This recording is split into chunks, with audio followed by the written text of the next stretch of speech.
things are ready, come to the table. Come and be fed by the bread and the wine. All who will hear me and all who are able, enter his courts while still there is time. Hindi ibig sabihin, kapag ka nakita niyo yung leon, masamang tao yan. Hindi ba ba? Kasi maging ang 4 living creatures, itong 4 living creatures na ito, maraming angelic being yan. Na nagtataglay din ang katangian ng ating Panginoon Diyos. So lahat yung katangian ng Panginoon yan. May bawat panahon. Hindi lahat puro pagpapakumbaba.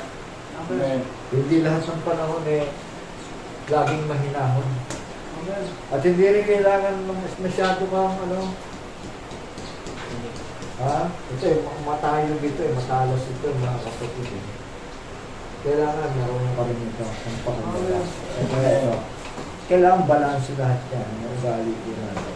Bagay ni Kristo, mga katangian ni Kristo po yan. 4 living creatures, mga 4 na dalang na buhay. Ito po ay mga anghel ng Diyos na nagtataglay ng katangian ng ating Panginoon sa Kristo. At sila po yun, nagpapanik pa natin para igiya po tayo. Tama? Turuan tayo, bigyan tayo ng mga instruction, ingatan tayo. So lahat-lahat na sana ipasakop natin ang ating buhay dahil mamasalit ang Panginoon, di ba? Sabi nga sa mga meron 2 o 3 nagtipon sa aking pangalan, naroon ako sa kanilang kalagitnaan. Nagpapahalaga siya di ba? Kaya anong dahilan para matakot tayo? Anong dahilan para mangamba tayo sa buhay nito? Walang dahilan yan Tama? Ang tignan po natin ay yung mabubuting bagay at yan ay mangyayari sa buhay natin. At maaaring inisip natin, yung kagaya ng batang ito, di ba? Tatakot tayo kung ano man nangyayari sa kanya. Pero sa nakikita natin ilalim siya sumisiklang ngayon, di ba? So yan, nagawa na. At I believe, and I pray na magtuloy-tuloy na po ito at para kami pumanatag na at habang kami naghihintay sa iyo ay may pagkakatiwala kami. Ikaw nga itong kasama namin lagi at hindi na ito kaya sa amin. So ito lang. Hati, mga kapatid, ba't kailangan hatiin pa yan, di ba? So, bakit ang bulag ay pahirang pa ng putik? Hinurang pa nga yung putik, di ba? Tapos, maaaring hindi natin maintindihan ang mga ibig sabihin niya, mga kapatid. Pagkatapos, papuntahin siya sa River Shiloh. Diba? Isipin natin, napapupuntahin mo pa rin, bulag naman yan. Bakit di ba pwede pagkanahin yan? Diba? So, huwag natin i-question ng Panginoon dahil lahat ng ginagawa niya, may kabuluhan, may ibig sabihin po yun. Po? Amen. At pray lang tayo sandali, mga anak, mga kapatid. Pasalamat natin ang natanggap po natin sa Ama namin, banal at makapangyarihan sa lahat. Salamat sa lahat ng natanggap namin sa nakaraan at sa araw na ito, Panginoon. Ikaw patuloy na umusap sa aming kalagitnaan, sa simpleng mensahe, subalit po, ito po'y kailangan namin pamuhay para hindi lamang ang lalim ng pagkakaunawa, hindi maging sa mga mabababaw na bagay na dapat namin lakaran sa araw-araw ay maturuan mo kami, Panginoon, upang kami hindi magkasala sa iyo. Itama mo, ituwid mo ang aming buhay. Ituwid mo ang aming pag-uugali. Ituwid mo ang aming mga kaparaanan upang hindi madama yung iba sa mali naming pag-uugali. At ikaw ay nagsugo ng mga salita, Panginoon, upang aming tunghayan at aralin sa aming mga buhay upang mabahagi namin ang iyong aral, ang katotohanan at ang dapat namin asalin sa buhay na ito, Panginoon. Naway Ingatan mo mga kapatid sa kanyang mga pakikinig at pawang ang katotohanan at pagpapakinabangan lamang ang kanilang mga panghawakan o matanggap sa araw nito, Panginoon. Gabayan mo ang iyong lingkod, ang bawat isa, Panginoon. Muli mo kami lilisin, bigyan ng mga panatan na pag-iisip at pagkakatiwala. Ikaw at iyong salita ay isa, Panginoon, dahil mangusap ka sa aming kalagitnaan sa araw. Salamat po sa pangalan ni Yahushua, ang aming tagapagligtas, ang banal ng Israel, si Kristo Jesus, Panginoon. Salamat po. Amen. Amen. Salamat. Ito pa ang mga katagumpayan nito, mga anak, mga kapatid. Magtiwala lang tayo. So ito akala ko, buhin na ako natin. Dahil ang Panginoon talaga, pag nakiusap ka, pagbibigyan ka talaga. Di ba? Ha? Hindi siya magpapabaya. Mahalin natin ang katotohanan, mahalin natin ang buhay, mahalin natin ang kapwa natin. Huwag tayong maging katisuran, huwag tayong maging cause ng kahinaan, huwag tayong maging cause ng kamangmangan. Sige, sa ating mga dalaw, sa ating pag-uugali, ay maituro natin sa kapwa natin ang tamang pag-uugali at hindi nang katatakutan sa buhay. Yung katatakutan, gawa ng diablo yan. Yung pag-ailangan, gawa ng diablo yan. Kaya, paano mawawala yan? Kailangan ma-rebuke yung spirit, di ba? Kailangan ma-rebuke yung spirit na alam nyo, ang diablo, hindi naman pupunta yan sa denomination ng churches. Pupunta yan, gusto mo lang nangyari ng katotohanan, di ba? Kasi, alam nyo na, oy, okay na ako dito kasi akin na to eh. Di ba? Hindi na pupunta yan doon sa Antichrist eh, kasi sa kanya na yan eh. Pupunta yan, magugulo yan doon sa mga talagang may pagkatawad. Magmamahal sa katotohanan para pasakitin ang ulo ninyo. Ayan po. Pero sabi ko nga kanina, kapag nagpa-pressure kayo, sinong talo? Yung diablo o kayo? Kayo ang talo, di ba? Pag nagpa-pressure kayo sa diablo. Yung diablo, nandiyan na nga, hindi niya umaalis. Mga kapatid. Sabi nga ni Pablo, alisin mo ito, Panginoon, ano? Kung nasa aking laman, eh, hindi nga. Sabi nga ng Panginoon, eh, sapat ang aking biyaya sa iyo. So, hindi mawawala eh, di ba? Hindi maaalis yung sakit sa ulo, sakit sa katawan. Hindi mawawala yun. Kailangan lang ma-minimize lang para huwag naman tayo masyado magmong kawawa. Parang pinahirapan natin ang sarili natin. Di ba? Na dapat namumuhay tayo ng mapayapa, nabubuhay tayo ng masagana, at kampante sa araw-araw mga kapatid. Pinagpala na tayo. Huwag na kayo. Sabihin ko sa inyo, simula sa araw na ito, huwag na kayong humanap pa ng higit pang pagpapala dahil binigay na sa inyo. Kung meron man, hintayin nyo, darating yan. Dahil sabi ko, sino man ang naglanasang yumaman ay nahuhulog sa patibong ng kaaway. Amen? Huwag natin na sa inyo. Basta kung ano lang, ibibigay ng Panginoon na yun, bukas, mamaya, ipagpasalamat na lamang natin para hindi tayo maging magmukhang kawawa. Para hindi natin kaawaan mga sarili natin. Dahil kapag ganyan ang attitude natin, parang hindi tumatagal yung biyaya na ibinigay na ng Panginoon. Parang wala tayong natatanggap sa araw-araw, gayong pinagpala na nga tayo. Hindi ba? Isipin mo yung binigay sa atin ang tamang landas, tamang salita na dapat natin unawain, dapat natin kainin sa buhay na ito. Napakapalad kasi kung titingin kayo, mag-isa sa end-time movement na lang mga kapatid, ano dahil kung bakit ang iba ay hindi kampante doon sa pagkikipag-fellowship sa iba. Dahil alam nila na may mga hangin. Diba? Bakit pumaparoon sila dito sa atin mga kapatid? Hindi naman sa pagmamalaki yun. Dahil alam nila mga kapatid. Sabi nga ni Brother Jackson, kapag nangaral ang fivefold ministry totoo. Totoo ha? Hindi yung fivefold ministry na tinuturuan pa lang ha? Yung totoo na. Ibig sabihin, malinaw na mga kapatid. Tansyado na. Meron silang dalawa pero totoo na yon. Hindi yung May dalawa tapos may isang mali. Hindi pwedeng ganon. Ha? Kaya nga, kampante ang iba, mga kapatid, at nagtitiwala sila. At ayaw nagipag-fellowship. Doon sa mga, magpapasakit kasi sa ulo pa nila yan eh. Dagdag yan, di ba? Ha? Kaya nga, ako'y nagagalak. Dahil, hindi naman masyadong importante yung napakadaming fellowship na iba-iba ating sinasabi. Kasi mag-focus ng kalituhan yan sa mga nakikinig. Ha? Tayo muna ng mga nagpapagamit at nangungusap, ayusin natin ang mga sinasabi natin para magkaroon ng pagkakaisang totoo. Amen? Kaya nga yan ang pinagpapasalamat ko.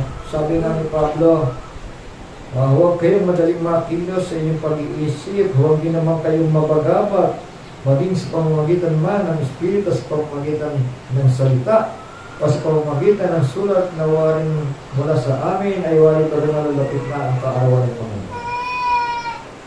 So nakita ng mga nag-iisip na darating ang Panginoon anytime, nakita nila, wow, eto na, sinasabi ng propeta. Kasi sabi ng propeta, kapag nakita niyo si Russia, watch out Russia, the king of the north. Inisip ng mga tao, mga kapatid, na eto na, ang pagparito ng Panginoon, nandiyan na. Kaya nga, dumating ang panahon na ang fellowship, mula Lunes hanggang Sabado at Linggo, mga kapatid, napalibagan ang Panginoon ay nandiyan na sa harapan Di ba? Second Thessalonians 2 yan. Pero hindi gano'n, mga kapatid.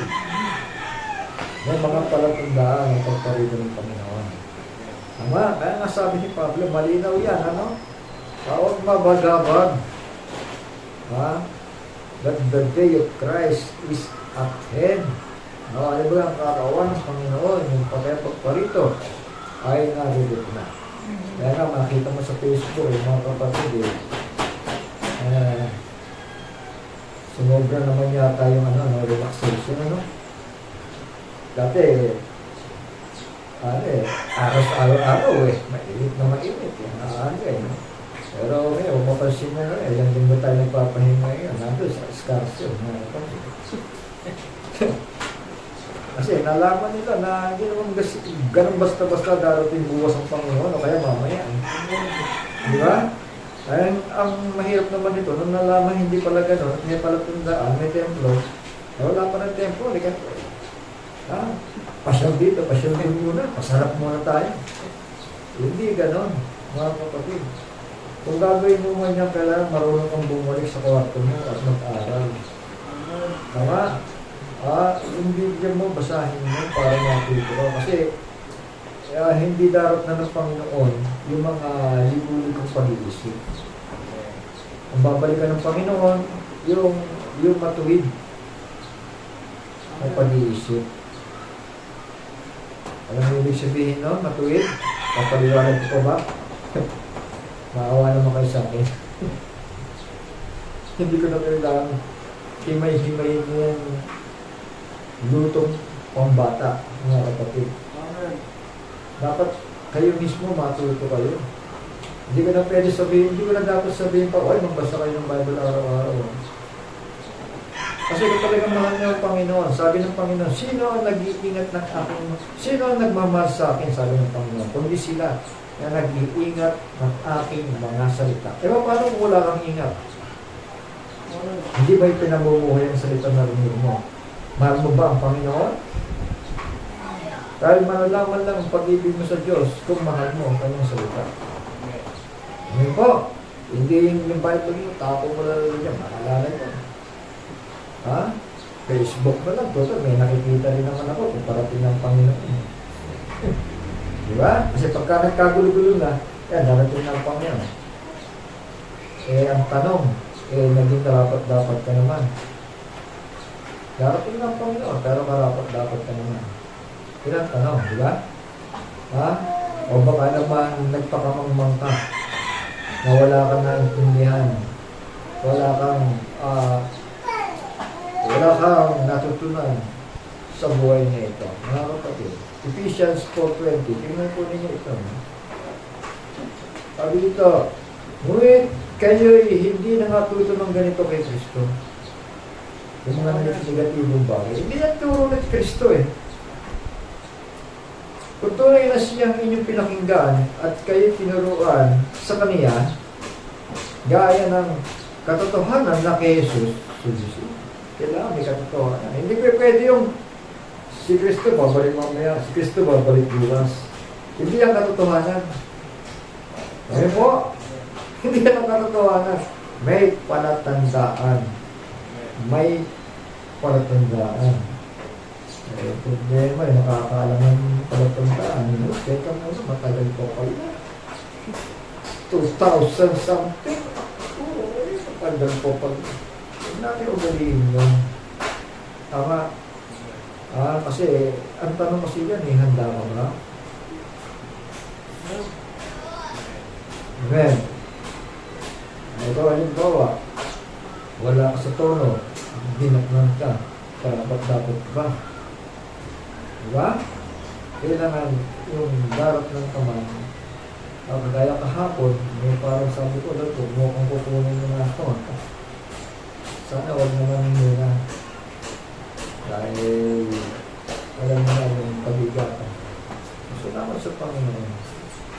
Kaya nagkaduling-duling yung mata mo. Tignan ko yung mga bagay sa paligid ko habang pinipilit kong maging sharp siya. Ayaw. Hinihintay ko lang, sabi ko, Lord, ano ba ito? Nahawa ka sa akin. Nahawa ka sa amin.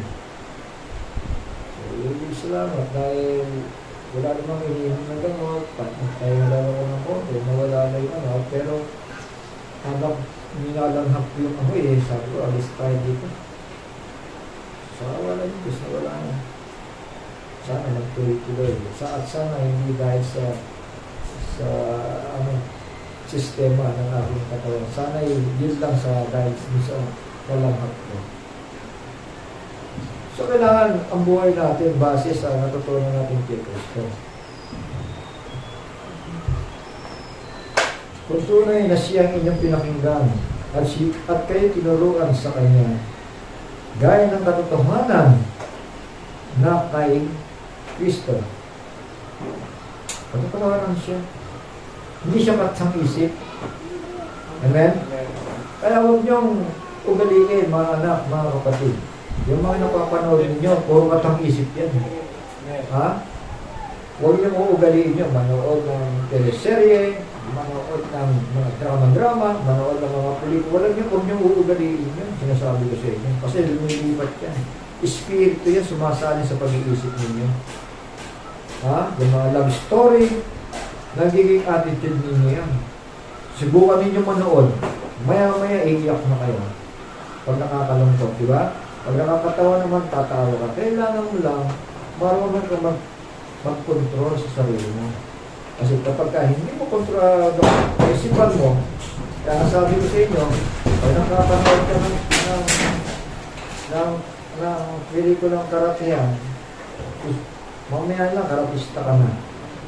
Mga kapatid. Ganon, kasi nasasagap mo yun. Nasasagap mo yung spirit nung nakikita mo. At inyong iwan sa 22, iwan daw. So, kailangan marunong kong mag-iwan. Hindi yung, hindi, dito na ako namulot eh. Hindi na ako pwede mabago. Hindi ko na pwedeng iwanan. Iwan natin. Tungkol sa paraan ng inyong pamumuhay na nakaraan. So, lumang pagkatao nyo, iwan mo natin. Hindi pa pwedeng paharap ka kay Kristo, pagkatao mo luma. Diba? Matatakotin. Alam mo yung tawag doon, yung madramahin. Epekto yan ng mga napapanood natin. Matampuhin. Marami pa. Hindi ko na kailangan detalyihin yung mga bagay na yan. Kailangan, pag sinabing righteous life, automatic yan. Pag ikaw ay may spirito ng Diyos, He will guide you into all truth. Pag sinabing righteous, walang dungis, mga kapatid, walang pagkukunwari, walang, kasi ang tao, nature ng tao, yung magkatha ng isip sa isip. Magkatha ng pelikula sa isipan niya. Magkatha ng dahilan sa kaisipan niya. Magkatha ng kung ano-anong bagay sa kanyang sarili. Kaya nga pagkausap mo, hindi mo mamaintindihan eh. Simple lang ang gagawin mo. Kung anong matuwid, magkakasundo tayo. Kasi pagka matuwid ang pagpapasya mo, tatapatan ko rin yan katuwiran. Magkakaintindihan tayo.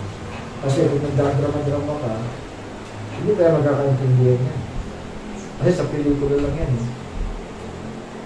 Naintindihan mo ibig sabihin? Okay lang, pareho tayong totoo na nag-iusap para may ayos natin mga problema natin. Maliit man o malaki. Ano po? Kasi pagka kaisipan mo lihis, mahirap itama. Tama? Kasi tayo nag-design lang tayo base sa katuwiran. Kasi kung magbubunga ng lihis na pag-uusap, walang patutungan. Yung iwan tungkol sa paraan ng inyong pamumuhay na nakaraan, ang dating pagkatao. Di ba ganyan tayong araw, di ba? Mangangarap tayo, ulit tayo mangarap, di ba? Yung pastor na nagkikwento, sabi niya, nung araw, ang pangarap ko maging Superman eh. Kaya kapag ano daw siya, natutulog, iniisip niya, nilipad siya. Tapos sinabi yung Superman, superhero, di ba? Mga kapatid. Hindi gano'n. Meron na isang Superman, ayan. Superhero. Isa lang yun. si Kristo lang yun, ginampanan niya na lahat. Tama. Magpapasakop na lang tayo sa Kanya. Magpapailalim na lang tayo sa Kanya. Amen po. Kaya sabi ito, kung ngunit kayo hindi na natuto ng ganito sa Kanya, ano yan? Yung lihis na kaisipan. Hindi yan ang natutunan natin kay Kristo. Kundi pawang katuwiran, pawang kabutihan, pawang kapakumbabaan, kapayapaan. Yan ang mga natutunan natin. Labas doon. Lihis na pag-iisip. At hindi yan ang dapat ipamuhay natin, mga kapatid. Siguro naman sa tinandaan natin na pakikinig ng salita ng Diyos at sa mga karanasan natin sa buhay na ito, ay hindi na kailangan detalyihin pa ilang mga bagay dito. Mga kapatid. Dapat ang kainin natin yung matitigas na. Ano nangyari? Nauna yung matitigas eh. Pagdating sa gatas, talaga kailangan ng gatas eh. Alam mo yung gatas, huwag niyong maliliitin niya kasi may sustansya talaga sa katawan niya. Diba? Kaya nung nagpalit ako ng chocolate eh. Yun, naramdaman ko yung nahilo. Dati puro gatas lang. Mabuti kasi sa katawan niya. Kahit mga edad ka na, bata ka na, gatas. Sabi naman nila, magugawa mo yung ugali ng kalabaw. Wala na tayong magawa, di ba? Kaya naman sumuso ka pa sa tao, hindi na ang tanda-tanda mo na, mga kapatid. Bahala na ang Diyos maglinis ng mga pinakain natin at iniin natin. Ang importante na sustansya makakatulong sa katawan natin. So, ganun po. At sabi dito,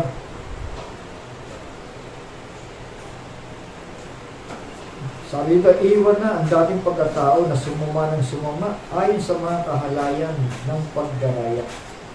So, kung hindi tayo napigilan ni Kristo, mga kapatid, saan na kaya pupulutin natin? Kasi pasama nga na pasama eh. Diba? At kayo magbago ng espiritu ng inyong pag-iisip. Mapaliwalag po ba ito? Parang damit lang ito eh. Mga kapatid eh, pag sinabi magbago, iwan nga. Kaya nga nandun yung salitang iwan. Diba? Sa natural, medyo hindi natin nagagawa yan kasi poor lang tayo, di ba? Kaya miski ukay-ukay yun, nasusuot natin, di ba? Pero, ano mo, para maintindihan natin itong bagay nito. Hindi naman kailangan na, ang ibig sabihin lang nito, huwag ka magsuot ng marumi. Tama? Kahit naman luma, basta malinis, pwede mo naman isuot, di ba? Huwag lang yung magpaparumi sa pagkatao mo. Ha? Masabi dito, yan, mga bago sa espiritu ng inyong pag-iisip. Ito yung inaatake ng kaaway. Kasi kapag ikaw nag-isip bata ka, atakihin yan ng gabi. Ay, ka manood ng cartoons, manood ka, mahilig ka ng mga games, kill. Ha? Mamaya niya, konting bagay, sasapa ka mo ngayon. Kasi, a-absorb yung spirit yung mga games na yan. Kaya sabi ko, nung natigil na yung negosyo niya, sabi ko, okay lang yan. Hindi sumama ang gold ko dyan. Kahit malaki pera ang in-invest ko. Dahil makakabuti naman. Hindi ko akalain na yung computer na yan, hindi ko akalain na puro laro ang pupunta. Inisip ko, makakatulong yan sa mga nag-aaral. Kaya nasa isip ko ng araw. Pero, kasi ganun nung araw, di ba? Nung nag-aaral ako, kailangan may computer talaga. Pinapangarap nga natin yung computer, para matuto. Pero ngayon, iba na eh. Di ba? Mas marami pang bata naglalaro eh. Ginawa nila good and evil eh. Dapat doon lang sa mapapakinabangan natin. Lahat ng bagay na mo mapapakinabangan. Wala namang hindi pwede mapakinabangan, mga kapatid. Miski yung kutsilyo niya, pinag-iniwaan na kasi nagagamit din niya sa kasamaan. Tama? Kaya, dapat alam mong gamitin yung isang bagay. Dapat alam mo kung saan mo dapat gamitin na makakabuti sa'yo. Ngayon po, parang sa tingin mo, teka mo yan, makakamatay yan, kutsilyo yan, hindi. Makakatulong yan sa'yo. Miski yung mga tangke basuka niya, atomic bomb na yan, mga kapatid. Kung sa tamang paggamit yan, kasi hindi naman kumitibo yan, di ba? Mga material lang yung nabagay eh. Kung nandiyan lang yan at gagamitin sa seguridad, makakabuti yan, di ba? Para mangangamba yung mga gustong sumakot. Di ba? Kasi yan, espiritu ng Antikristo. They went more to conquer and to conquer. Kung mahina ka, di lagi kang talunan. Tama? Amen. Gusto mo bang talunan? Si Israel nga, lumalaban ng pataya para ipagtanggol ang bayan nila. Mga pinili ng Diyos yan. Di ba? Kailangan meron pa rin depensa para hindi ka kinakayang-kayanan. Balanse nga. Balanse. Pero ito yung spiritual battle itong kinakaharap natin, mga anak, mga kapatid.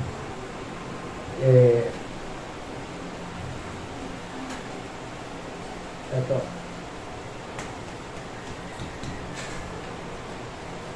Hindi ko kailangan pumatay ng tao. Diba? Sacrificial tayo. Amen? Amen. So, hindi naman kailangan hindi ka magsalita. Hindi ka naman kailangan mga tuwiran. Tama? Ayan po. Ayan. Righteous. May pangangatiran. May human reasoning. Mga kapatid. Ito. Yung apat na yan, mga kapatid, binigay sa atin. O living creature. Pinakabantay natin. Amen? Ha? Isipin mo, meron kang anointing ng agila. 6 wings. Ang taglay ng pakpak. Ayan po ba? Huwag natin maliitin yun. 6 wings. Ganon ka tayo naglipad ng 6 wings. Saan ngayon kayo? Shall we say amen? Amen. Alam mo, minsan tayo, nag-claim lang tayo ng agila eh. Pero alam mo ba, maging ang agila, kayang paiyakin ng manok yan eh. Naniwala ba kayo? Diba? Kasi ang agila, nag-claim ka lang naman ng agila. Pagkatapos yung attitude mo uwak eh. Hindi ba? Mga kapatid, naalala ko, no? Kasi ito palang mga inahing manok, sabi ni Kristo sa Israel, narito ako na tulad sa inahing manok na kinupugpug kayo sa aking mga pakpak ay ayaw kayo. So, bakit hindi itinulad sa agila? Bakit sa inahing manok? Kasi ang inahing manok, mga anak, mga kapatid, grabe pala magmalasakit. Doon ko lang nakita ang inahing manok. Kahit anong uri ka ng hayop, hindi ka niya aatrasan kapag ginalaw mo yung kanyang sisiw. Amen? Eh dito lang, yung mga kapatid eh. Lalapit yung aso. Aso ha? Pinaghahagupit niya ng gano'n eh. Iyak yung aso eh. Diba? So gano'n si Kristo. Gano'n pala niya tayo iniingatan. Tama? Ako'y naparito, sabi niya kay Israel, tulad sa isang inahing manok na tawag dito, ang tawag ito, gano'n, yung niyayakap ng kanyang mga sisi. Ayaw kayo? So isipin niyo na kung gano'ng katindi yung kanyang pagmamalasakit tulad sa inahing manok. Kahit tigre pa yan, lalabanan niya. May napanood nga ako sa YouTube eh. Ang laki ng eagle eh. Dadagitin yung sisiw niya oh. Galing sa itas. Yung manok, inabangan yung yung agila, pinaghahataw niya. Iyak yung Pero panapanood ninyo yun. Iyak yung agila, ang laki-laki. Nakatula lang ganun eh. Saan yung agila eh. Hindi naman ako kung anong gagawin niya. Sabi niya siguro, tapos pala nito. Iwa pala yung nakala ko, mamanok-manok lang ko. Mga kapatid. Tingnan nyo nagagawa ng katwiran. Di ba? Eh bakit aagawin mo itong mga inakay ko? Di ba? Ganun pala. Kapag kakatwiran ang pinag-uusapan, hindi mo may pwedeng agawin ito. Dahil ito mga anak ito, mga hinihingatan ko. Kaya kahit anong mangyari, paglalaban ko sila. Ganun si Kristo eh. Sabi niya, tulad ako sa isang inahing manok. Ha? Mga kapatid, tularan natin. Yes. Mamuhay tayo ng may katwiran. Dahil pag namumuhay tayo ng matuwid, mga kapatid, wala sino nang pwedeng sa atin eh. Magpababa sa atin, magbabagsak sa atin. Ha? Hindi tayo pwedeng i-down kapag tayo nabubuhay ng matuwid. Tayo natin puso yung lahat ng mga bagay. At hindi tayo matatapatin. Sipin mo yan, inahing manok versus aso. Iyak yung aso. Inahing manok versus agila. Tulala yung agila eh. Ang napakalaki. Triple yata yung laki ng agila eh. Mga kapatid, gano'n ka magsik. Mga kapatid. Mabilin yun.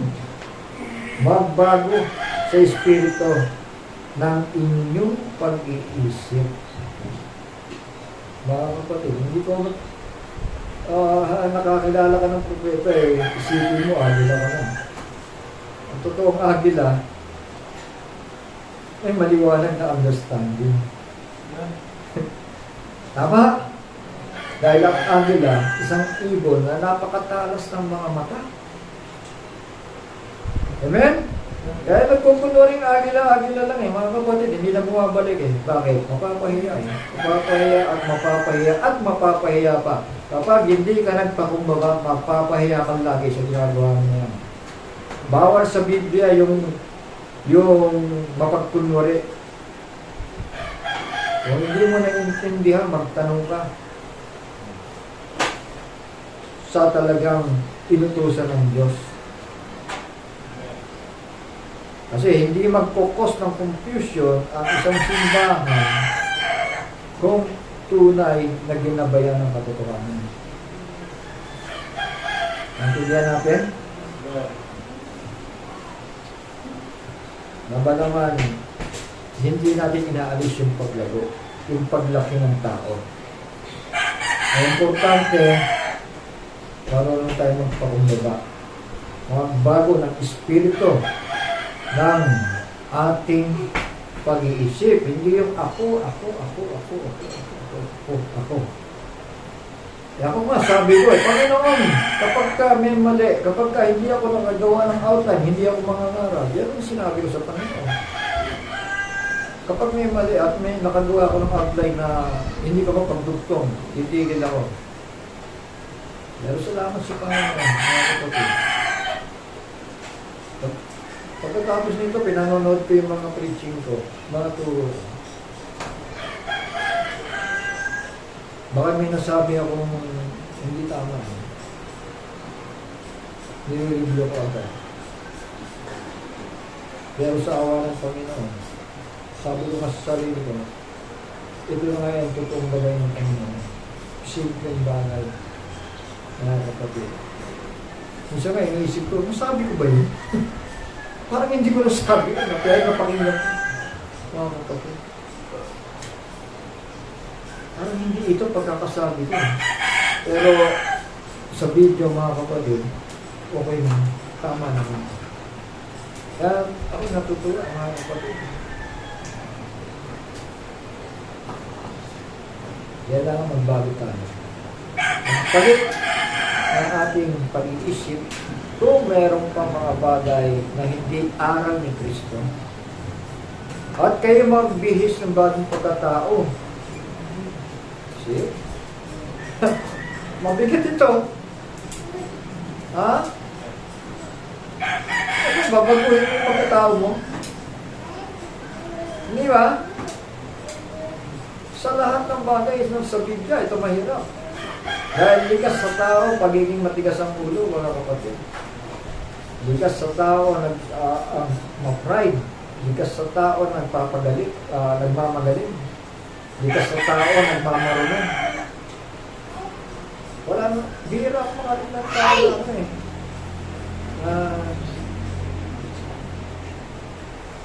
yung mapagkumbabang spirito, mga kapatid. Ang dalasan na taong nakaka-encounter ko siyang magaling siyang tama, siyang mahusay. Ang magbihis ng bagong pagkatao na ayon sa Diyos ay nilalang sa katuwiran. So you see, yung salitang katuwiran, hindi mo pwedeng i-apply sa buhay mo yung unrighteous unrighteousness, hindi mo pwedeng i-apply sa buhay mo. Dahil ang Diyos ay Diyos ng katuwiran at nilalang tayo na ayon sa Diyos ay nilalang, sabi dito, sa katuwiran at sa kabanalang katotohanan. Walang pagkukunuri. Mga kapatid, ang amin hindi mo malilin lang Sinasabi lang natin, hindi tayo quotation Pero doon sa outline mo, puro quotation, baguhin mo yan, kapatid. Diretsahan na tayo. Iba yung ikaw mismo nagsasalita. Dahil meron kang mas magandang paliwanag, I believe, hindi mo lang ini-apply Pero nga pang narinig na isang tao sabi niya, kung paglilingkuran ko ang Panginoon Diyos, ay paglilingkuran ko siya kung mahihigatan ko si Brother Branham. Grabe. Sabi ko, ano ba ito? Brother Branham, mga kapatid, the miracles, 9 gifts of the Holy Spirit. Patay, bumangon. Pilay, lumakad. Nakayagsik na ang Kristo sa panahon niya. 2 truck ng mga saklay, yung mga wheelchair.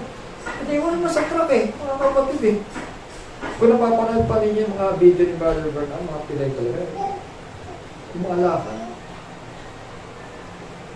At yan ang ginagaya ng mga evangelist. Mga kapatid. Gusto nila higitan isa lang ang propeta. Isa lang ang major ministry. Hindi pwedeng magsasabay 2 major ministry. Isa lang yan. So, yung namatay siya, marami namang gumaya sa kanya. Kaya lang, pagdating sa mensahe, hindi na pwedeng kaya nga sabi dito, katuwiran at sa kabanalan ng katotohanan. Kung wala kang katotohanan, o sige, may miracles ka, may katotohanan ka ba? Ano ba sabi ng Biblia? Sabi ng Panginoon, marami magpapakita ng mga tanda. Subalit sasabihin ko sa kanila, hindi ko kayo nakikilala, kayong gumagawa ng katampalasanan. So you see? Hindi basihan ng miracles para mapunta ka sa langit. Ang basihan po ay yung pure Word of God. Tama? So you see, amen? Dahil doon tayo iwinamis Tingnan nyo Basahin ko ulit, at kayo magbihis ng bagong pagkatao na ayon sa Diyos ay nilalang sa katuwiran at sa kabanalan ng katotohanan. Okay, may kalakip na katotohanan. Hindi pwede magbanal-banalan ka lang Naintindihan natin? Wala pa ko. Hindi ka makabasag pinggan, mga kapatid. Pero tanungin mo, ano ba ang katotohanan? Hindi ko maalam.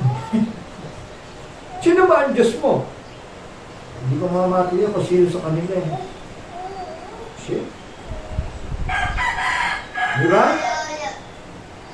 Yan ba ang ginawa sa wangis at larawan ng Diyos na hindi nakakilala kung sino ang Diyos na lumikha sa Kanya? Hindi ba? Huwag tayong magpadaya. Yung sarili natin, nadadaya tayo. Kung pinapahintulutan natin, nangyayari yan. Kasi pag nagbulag-bulagan ka, talagang mabubulag ka talaga. Pero kung ipamumuhay mo si Kristo at ang kanyang mga salita, lalakad ka ng tuwid, kabanalan, na may katotohanan, yan ang totoo. Yan ang buhay na walang hanggan. Kaya nga, pagkatakwil ng kasinungalingan ay magsalita ang bawat isa sa inyo ng katotohanan sa kanyang kapwa. Say amen? Pag nangaral ka, pagka ikaw nagsalita, sabihin mo, unquote. Tama. Hindi nag-preach ka maghapon dito, kinukot mo pala, hindi ka pala nagsabi na quote. Dapat sabihin mo, quote, kanino? Kay Brother Branham. Sige, tuloy mo yan, okay yan, kasi honest ka di ba? Ngayon, kapag ikaw na nagsasalita, sabihin mo, unquote. Para alam namin, di ba? Hindi, tira ka ng tira. Alam namin, ikaw yung sasalita. Yung pala, quote. Nagsisinungaling ka. Kung talaga naintindihan mo, magsalita ka ng gaya ng ikaw nga ang sasalita. Magpaliwanag ka na tunay na ikaw ang nagpapaliwanag. Amen? Amen. Minsan, galit na galit tayo sa quotationer. Wala tayo, quotationer din. Diba? Huwag ganon. Maging makatotohanan tayo. Siyempre, tayo ko yung ipag-quotationer yan. Ikaw, Ito senior din. Kaya nga tayo, professional din tayo eh, di ba? Amen? Kaya lang sinasabi natin, quote, quote from Brother Branham. The message is 19 ganito, year 19 ganito, para malinaw. So, say amen? Kasi kung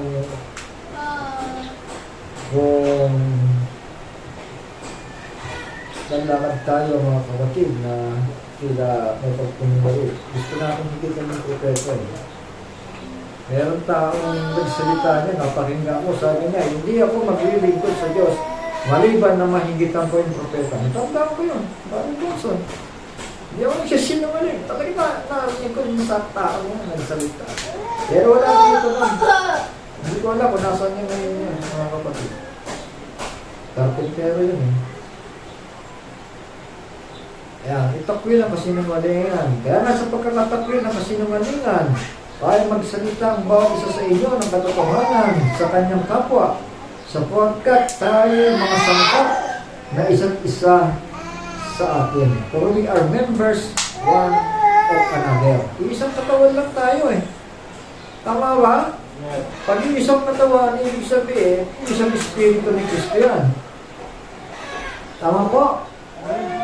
Eh si, yung bang espiritu ni Kristo eh, mapagkunwari. Eh merong nagpipres dito, maghapon na nagpipres, hindi ba na? Ang sabi ko, kumpok eh. Kasi sinungaling ka. So, say amen. Kayo mga galit at huwag kayong magkakasala. Sapagkat huwag lubog ang araw sa inyong galit. So, say amen. Dalawang uri yung galit eh. Kaya lang, yung galit na may pag-ibig na misinterpret madalas. Tama po? Okay, amen? Bakit si Kristo kailangan kumuha ng pamalo?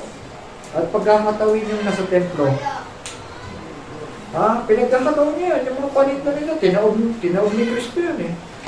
Hindi ba? Okay, Lord, love ba yan? I-questionin ba natin si Kristo ng gano'n? Pag-ibig ba yan? Pinagkakataon niya eh. Yung nagtitinda doon sa templo, yung mga nangangalakal.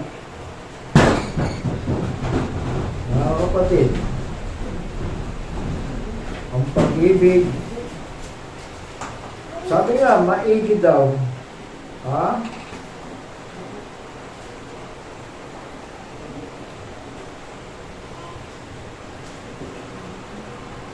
maigi daw ang pananakit.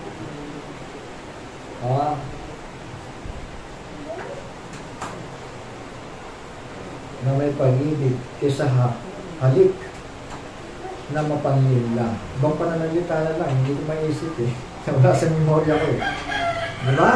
Yung halik na mapanlinlang, delikado yun. Amen? Halik ni Judas yun. Mas maigi pa yung magalit ng tao sa harapan mo. At least totoo siya sa'yo. Kasi yung halik ng halik sa'yo, halik pala ni Judas yun. Kapatid. Kaya nga sabi dito, be ye angry and sin not. Let not the sun go down upon your wrath. Kaya nga, hindi naman kailangan laging love eh. Kailangan din ito. Hindi yun. Kailangan ipakita mo yung mukha mo, matapang ka kasi minsan hindi natututo yung sinasaway mo eh. Ganyan si Kristo. May dalang latin ko, pinaghahataw yung mga tindahan to, pinagtataob eh. Di ba? Ang bahay ng aking ama ay tinawag na bahay palalanginan. Bahay dalanginan at ginagawa ninyong pugad ng mga magnanakaw. Para lumakas na, siguro. Kasi mga kapatid eh, yung mga nangangalakal doon, hindi sila yung magnanakaw. Kaya nga sinabi doon, pugad ng magnanakaw. Kasi, Alam niyo yung mga magnanakaw, pupunta yan kung saan meron pakinabang. Tama? Ha? Ay, doon, may pakinabang. Ang daming kalakaw. Doon tayo. Di ba? Ayaw, ginawang pugad. Na, hindi naman pinagbawalan eh. Kaya lang, siyempre, nasasalauda, mga kapatid. Kasi nga, bahay ng banal yan, instead na kabanalan ng iniisip ng tao, puro salapi ang iniisip eh. Teka, magkano kikitain ko? Ganito. Sabihin ko, ganito pa-over, patong. Ha? Malaki ito ko. Pag tumawad, ganito. Ayun eh. Ayun nangyayari, di ba? Mga kapatid.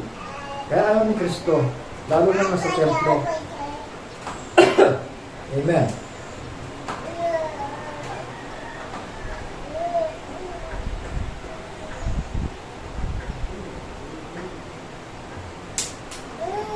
Sabi dito, di bigyan daan man ang diablo. Huwag di bigyan daan ang diablo. Di ba? Lalo na ito simbahan ito. Hindi naman ito playground eh. Hindi naman ito palengke, simbahan po ito. Igalang natin ito simbahan. Huwag naman kayo mag-iwan ng mga, alam niyo nakakakalat lang. Matuto naman kayo magbasura. May basurahan tayo sa likod. May basurahan tayo sa loob. Matuto rin naman tayo magwalis. Mga kapatid, galang natin ang simbahan ng Diyos. Dito tayo nagtitipon eh. Meron nga doon eh. Nag-uwi naiwan yung mga pinag-inuman ng Diba nakakahiya yun diba? Mga kalat-kalat, mga kapatid. Kailangan mag-ugali tayo na tulad sa natuto na, sabi ni Pablo, diba? Ang nagnanakaw ay huwag nang magnakaw. Huwag nang magnakaw pa. Huwag kas magpagal na igawa ang kanyang mga kamay ng mabuting bagay upang siya ay may maibigay sa nangangailangan. Ang ganda, di ba? Tapos, amen? Ha? Hindi naman kumot na yung mga hanap buhay tayo. Sa akin lang, sa akin lang. Yun lang purpose natin eh. Kaya ako may kakilala akong gusto magnegosyo, no? Ang purpose niya, sa kanyang business na itinatayo, alam mo, ang motto niya, gusto kong makatulong. Kasi marami akong pera. Gusto kong mag-business. Ganda, di ba? Ang purpose niya, makatulong.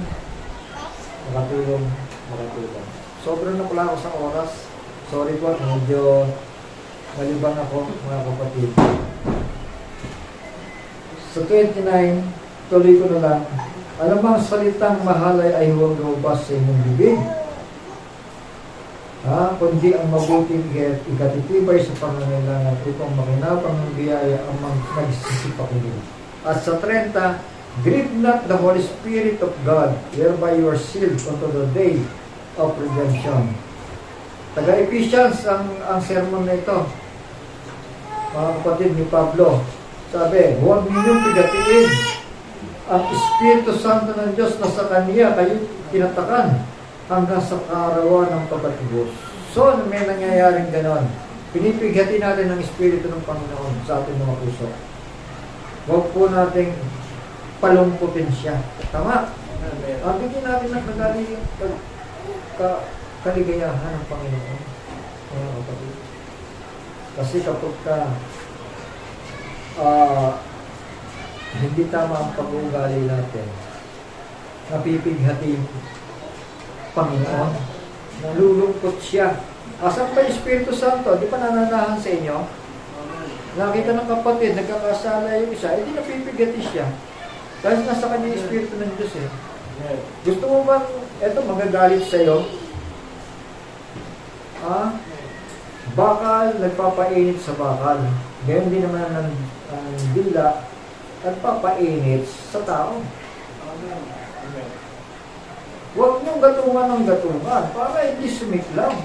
Kasi yung mukha nito, gentleman, pag pinasiklam ko yan, mukha niya, real na. Amen? Sasabihin mo pa, uy, nag-ano mo yun? Masamang tao yan. Hindi po. Tignan niyo, apat na attributes na yan. Mga anak, mga kapatid. Kaya kailangan dito tayo. Dahil tao tayo eh. Magpapatao tayo. Tama. Kailangan ang tao may good manners and right conduct. Ha? Good manners and right conduct. Tinuturo yan ng araw, pero ngayon hindi na yata. Hindi na. Kaya natin, iwan natin sa iba. Diba? GMRC. Pag GMRC, pasado ako dyan, GMRC, kasi lagi ako nakaganon. Hanggang matapos yung, nakaganon ako eh. Uwi na, nakaganon pa rin ako. Ha? GMRC. Favorite subject ko yan. Mga kapatid. Kaya isang madula na, mahina na, paksak na. Hindi, huwag natin yung pagmamalaki na tayo agila, mga kapatid. Na wala naman tayong good manners. Dahil kapag ka nakasakit ka ng kapwa mo, magiging yun yung katabi mo eh. Sabi ni Pablo, huwag kayo magpatisod sa iba. Maging mahinahon, ang tao mahinahon, nag-iisip, ito, yung gentle, yan ang attributes ng tao eh. Magpapakatao siya, mahinahon siya. Ha? Ganun. Mahalaga tayo eh. Nilikha in the image and likeness of God. Amen po? Praise sa Pama. Mga kapatid. Sabi pa sa Tagalog, ang lahat ng kapaitan sa 31 at kagalitan at pagkakaalit at kadaldalan at panglilibak ay mga alis nawa sa inyo, pati na ng lahat ng masamang akala. Amen? Huwag niyong pag-uugalingin, ha? At magmagandang loob kayo sa isa't isa. Di wala naman ito eh. Wala naman yan. Hindi ganon. Pag sinabi sa isa't isa, maging sa wala, maging sa meron. Di ba? Kahit nga pulubi eh. Ba't ano ba mapapala namin siya? Pulubi yan. Pero ginagawa natin ang kung anong pwede magagawa natin. Di ba? Tama ba? Kaya ba may babalik sa akin yan? Hindi dapat gano'n nga. Basta gawin mo na lang kung ano makakabuti. At magandang loob kayo sa isa't isa. Mga mahabagin. Na magpatawaran kayo sa isa't isa. Gaya naman ng papatawad sa inyo ng Diyos kay Kristo. Di ba mga kapatid, talagang nagmamatigas, ano? Huwag natin ugan yung nagmamatigas na. Dahil pag hindi natupad sa buhay natin ito, itong Ephesians chapter 4, kahit anong lawak mo, ay ilang kakalit. Magbabayaran mo. Amen po? Amen. Ha? So, nag-expect tayo ng rapture, magpakumbaba tayo, magpasakop, sa dapat pasakupan, lalo-lalo na sa mga salita ng buhay, salita ng Diyos, salita ni Kristo. Isa po yan. Dahil wala namang salitang mabuti maliban sa salita ng Diyos na nagbuhat sa Diyos. Amen po?